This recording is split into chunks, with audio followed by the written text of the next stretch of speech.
एवं समक्ष बैठे सभी विद्वान मित्रों को प्रणाम करता हूँ। और मित्रों, एक सूचना भी देनी है कि हमारे छोटे भाई श्री अनिल कुमार श्रीवास्तव जी की पुस्तक दुख तो मेरा साथी, बहुत अनूठी पुस्तक है, का लोकार्पण 19 अप्रैल दिन रविवार को 3 बजे से निराला सभागार उत्तर प्रदेश हिंदी संस्थान में होना निश्चित हुआ है और आप लोग अभी आमंत्रित हैं। उसको स्वयं आए हुए हैं, अभी अपने कुछ बनाएंगे इस बात से, तो इस कार्यक्रम सफल बनाएं। और देखिए, हम लोग सभी लगभग गांव से आए हुए हैं, शहर में हैं, सबको अपना अपना बचपन याद आता है, तो हमें भी अपना वो बचपन याद आ रहा है। लेकिन उस समय का बचपन, उस समय का गांव, जब हमारा गांव था, तो गांव में भी बड़ी राजनीति चलने लगी। आपकी बात मैं नहीं कर रहा हूँ, आपकी बात कर रहा हूँ। शहरों की और गांव की क्या थी, दोनों का कंपेरिजन किया।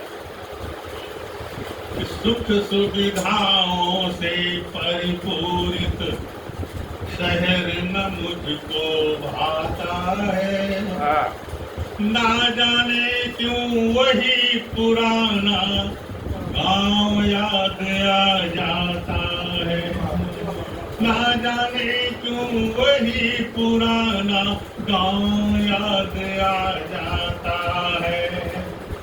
तो शहरों की ये तड़क भड़क भौतिक सुविधाओं की माया, सब कुछ नीरस सा लगता है, यहाँ न मन का सुख पाया।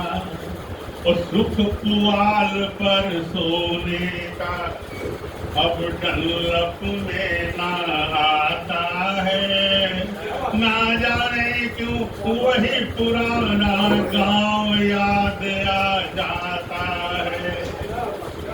तो मेले की उस नौटंकी की याद कभी जब आती है, उसके आगे टीवी वीसीआर नहीं अब भाती है।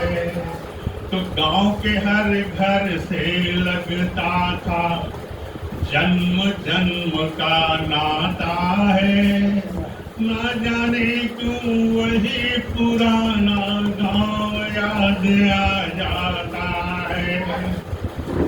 और क्या विशेषता थी गांव की, देखें कि दूर दूर तक खिली चांदनी, हरे भरे खेतों संग बाग, धूम गांव में मच जाती थी जब निकले होली का फाग। और कहाँ गया वो अल्हड़पन, अब क्यों वो रंग न छाता है।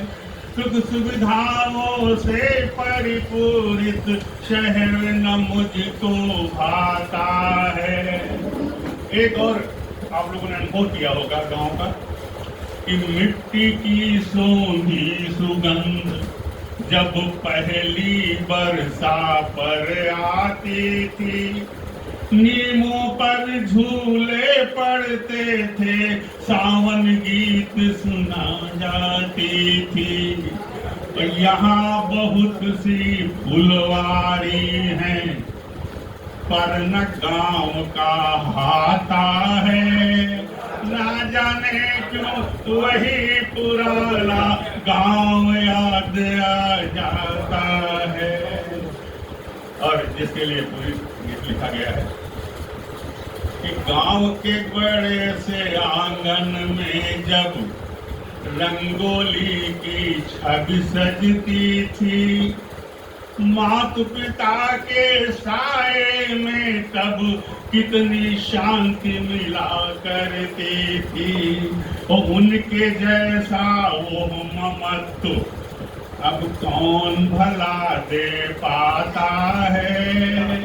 सुख सुविधाओं से परिपूरित शहर न मुझको पाता है, ना जाने क्यों वही पुराना गांव याद आ जाता है।